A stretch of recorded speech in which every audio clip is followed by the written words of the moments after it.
Hi everyone. It is, what is the date? Whatever Saturday is, it's 8th or the 9th of March, 2024. I think it's the 9th. I'm in my shed. It's kind of a drizzly, rainy, cool day outside, so I'm not going to attempt to install my tank today. But this does give me an opportunity to maybe rectify the problem with that vent tube that I highlighted yesterday. I'm going to show you what I'm planning on doing today. My intent is to take a small cutting wheel for my little rotary tool and cut it off right about there at the end of my finger, because that leaves enough of a nub there that I can still attach a rubber hose to. Might not be the best connection, but it should be good enough. I mean, this is just a vent tube anyway, so I'm not too worried about that. The point of doing all this, of course, is to try and get to the obstruction that's inside there, and I don't know if it's in the curve here or in a different section. So I may actually cut a little bit further out just to see if that's enough to maybe clear the obstruction, and then just cut another end of it off just to take a chunk out and see if I can clear the tube then, and go from there. I figure there's really no risk in doing this because it's plugged. So and all I'm trying to do is unplug it. And if I succeed, great. And if I don't, then I'm in no better position than I am right now. There's a very small risk that if the plug is here, I'm able to drill through it with a drill or something, that I could get a little bit of debris inside the tank. But I think I can mitigate that just by vacuuming it out. I don't really want to swish some rain or water around in there to rinse it out. I don't really want to go through that extreme. So I'm going to go ahead and attempt to do that. And I'm going to remove the sending unit that I so lovingly installed yesterday, just to get it out of the way and make sure I don't drip any debris on top of that. So I'm going to start with that, take out the sending unit, then get my rotary tool on there and see if I can carefully cut through that tube there where that bend is. All right, you can see that I've cut my little chunk out. I don't know if you can really see it here, but the part that goes out is definitely unplugged. You can clearly see the hole is open there. There, I think you can see that. While on this side, it's definitely plugged up. So if I can somehow magically unplug that short little nub that's left, I might be okay. So I'm going to see what I can do there after I take out the sending unit. I guess I was upside down. Sorry about that. All right, I was actually able to unplug that rather easily. All I did was use my little ice pick tool right there on the end, and it just a little bit of obstruction that was there just poked right out. I sure wish I could have pushed a wire through all the way like I was trying to do yesterday, so I wouldn't have had to cut it open like this. But I just tested it with my air compressor, and I was able to blow air through both lines, blow that right into the tank. And it was such a tiny piece of debris that was plugging it up, I couldn't even find it sitting on the floor of the tank after I looked inside. So there's not even anything to try and vacuum up. It was such a small little tiny piece. So I'll just rely on the sock, the filter that's built onto the fuel pickup there on the sending unit to, if it does pick anything up, it won't go anywhere. So now I just need to figure out, do I want to hook a piece of hose on here? Do I want to try and connect these back together? I don't think I can connect those back together. Might be able to with a small piece of hose. That might actually work. So I'll play around with that and figure out a way to connect that back up.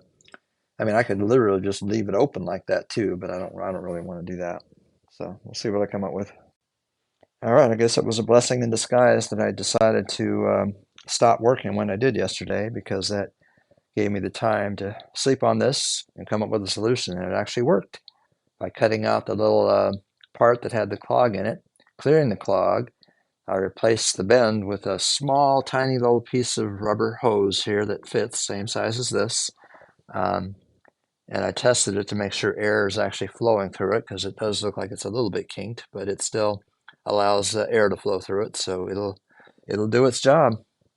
So I'm thankful I was able actually to get that to work. So now, once again, I'll say the tank is ready to install once I put the sending unit back in and the blanket back on top.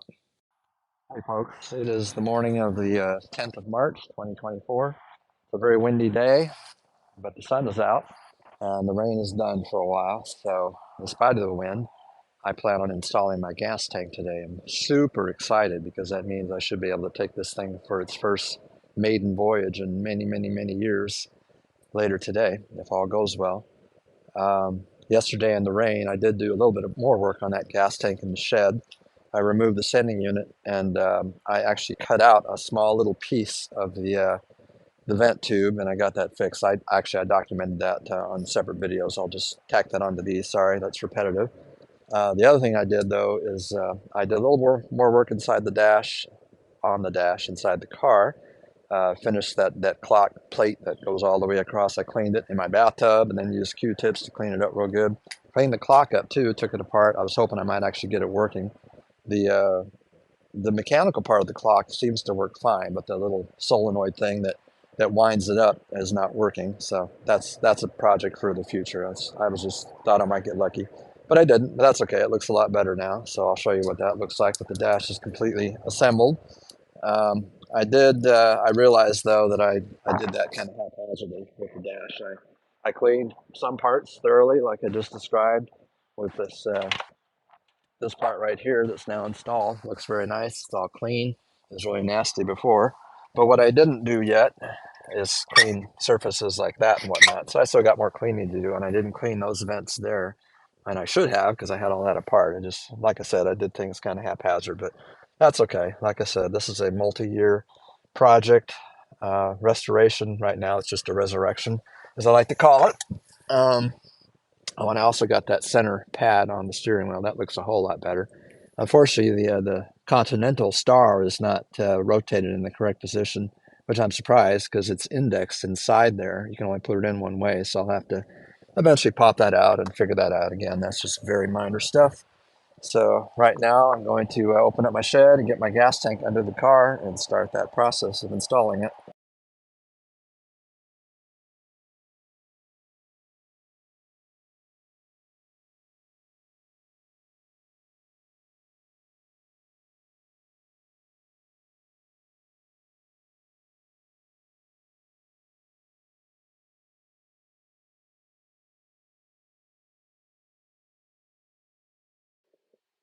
All right, you are looking at the bottom of my gas tank now sitting in place.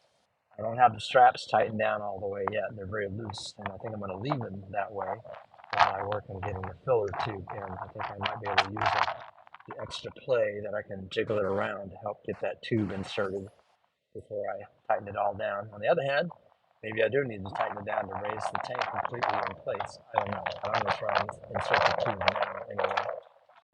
So here's my filler tube. I just rinsed out the inside of it with fresh gasoline, poured it into my 5-gallon bucket over there where I originally drained the tank. So it's relatively clean now inside. I'm going to lubricate the outside surface with some more Vaseline, just like I did the seal and the tank, to help slide it in. And here's my new upper gasket seal that's going to go in that spot there. I got to find the screws too. I'm sure they're around here somewhere. My tube went in much easier than I thought it would. I think it helped both lubricating it with Vaseline where it slides into past that O-ring down at the tank inlet, and then leaving the tank loose too so I can move it around. So it's actually in all the way, which is really cool. So what I don't remember now though is if I've got it facing the right way. I'm assuming I do. I may play with that a little bit before I tighten the straps down the tank because it's not precisely what it is. So let me play with that for a minute. All right, folks, you're under the car with me. The tank is now strapped in place. I've tightened those nuts, so she's not going anywhere. The next step is to connect my fuel lines. Those are new rubber hoses. I did that a few months ago, or a month and a half ago when I took the old tank out. Or when I took the tank out, still the same tank, but I realized I forgot a couple of hose clamps, so I got to get those before I can connect those up, and maybe have to trim the lines a little bit shorter. We'll see. Almost there. All right, here's my next challenge. Just when I thought I was just about done, I got my fuel lines hooked up, the rubber hoses are hooked up, but I discovered that this new sending unit doesn't have an index where the plug goes like the original one did.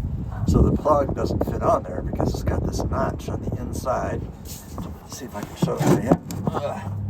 Right there, you see that notch right here. It's supposed to align with something on the sending unit, and it doesn't have a place for that, so I have to work my way through that now. All right, I ended up using my rotary tool and ground down that nub that was in the plug so that I could get it on there.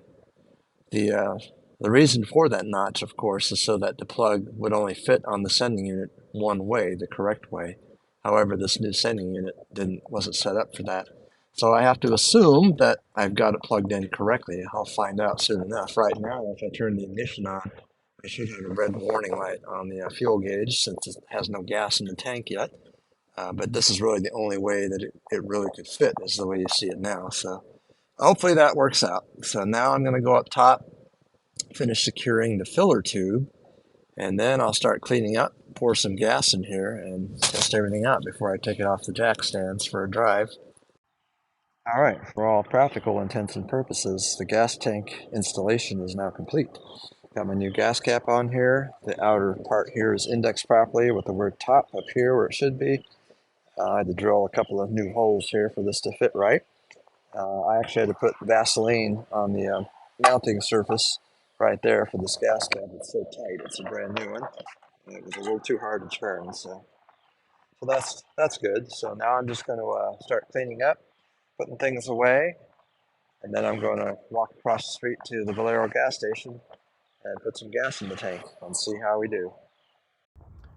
So I just got back from the gas station. I bought 2 gallons of gas. Haven't poured it in the tank yet, but I figured I would come in the car and put the ignition in the on position because I assumed I would see a red light on the fuel gauge that says it's low, but I don't see a red light there, so I'm a little disappointed about that. I don't know if I got the sending unit plugged in wrong or what the problem is, but right now I'm not too concerned about that. I just want to get some gas in the tank, start the car up, and see if there's any leaks so I can take it for a drive.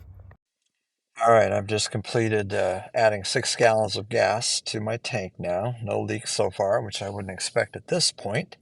Now I'm going to attempt to start the car, and it'll take a little while, I would imagine, to get the fuel moving from back to the car to the carburetor.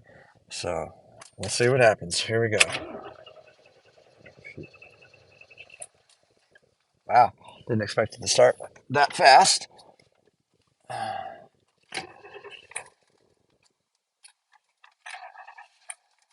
It's probably still trying to pull the fuel up.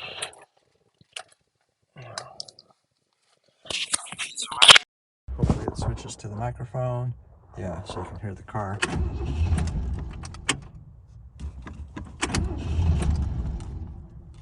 I don't know what's going on here, if it's got fuel up there or not.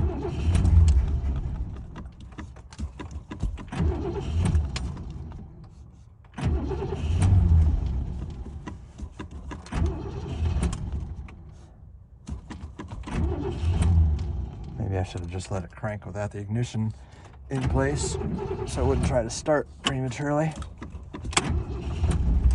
Oh my God, there it goes. Holy crap. The good news is my gas gauge does have a reading. So even though I didn't have a red fuel warning light on, it does have a reading, so that's good. 6 gallons didn't do a whole lot to budge that needle though. I guess with a 25-gallon tank, I shouldn't expect that. And now I'm gonna go check for gas leaks real quick. It actually went a lot faster than I thought it would. Wow, that toke opens fast. All right, up here.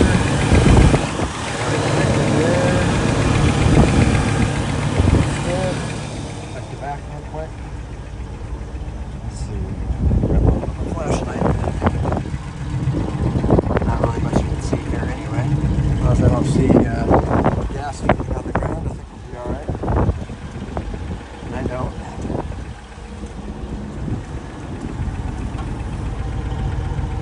I don't think there's anything I can see from here. All right, so I'm gonna let it warm up for a few minutes here. It's actually running off the gas fuel tank. Very exciting. All right, I'm gonna put the air cleaner on, let it run for a while, shut it off, and check for leaks underneath the car. And if it all checks out, she's coming down off the jack stands and going for her maiden voyage. So there she sits, folks, ready to go. And that's my roommate, right? So he's gonna ride with me. That's Anthony. All right, folks, this is a big, big deal. This car is going on its maiden voyage in my neighborhood. I have no idea how many years it's been since this car actually moved, but we're gonna take it for a little ride. Now she starts just like that. All right, so here we go. Maiden voyage. I put 6 gallons of gas in it by walking a little can back and forth from the Valero station. So here we go. She's on the road.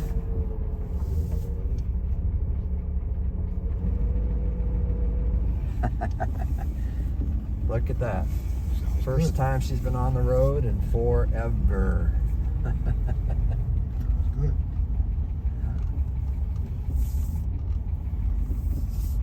Oh, love it, love it. Love it. Yes. Check out the speedometer, how it goes like a thermometer almost. Yeah. I love that speedometer. All right, Where we turn going? this.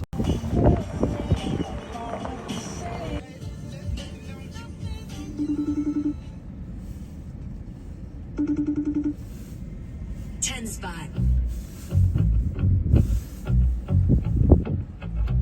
Digging holes and hiding things inside them. When I grow old, I hope I won't forget to find them. 'Cause I've got memories and travel like gypsies in the night. I build a home and win next to mine. 'Cause I've got memories and travel like gypsies in the night. And 1,000 times I've seen this road, 1,000 times. I've got no roots, but my home was never on the ground. I've got no roots, but my home was never on the ground. I've got no roots, but my home was never on the ground. I've got no roots. I've got no roots. I like standing still, but that's just a wishful plan. Ask me where I come from, I'll say a different land. But I've got memories and travel like gypsies. I count gates and numbers, then play the guessing game. It's just the place that changes, the rest is still the same. But I've got memories, travel like gypsies in the night. And 1,000 times I've seen this road, 1,000 times. I've got no roots, but my home was never on the ground. I've got no roots, but my home was never on the ground. I got no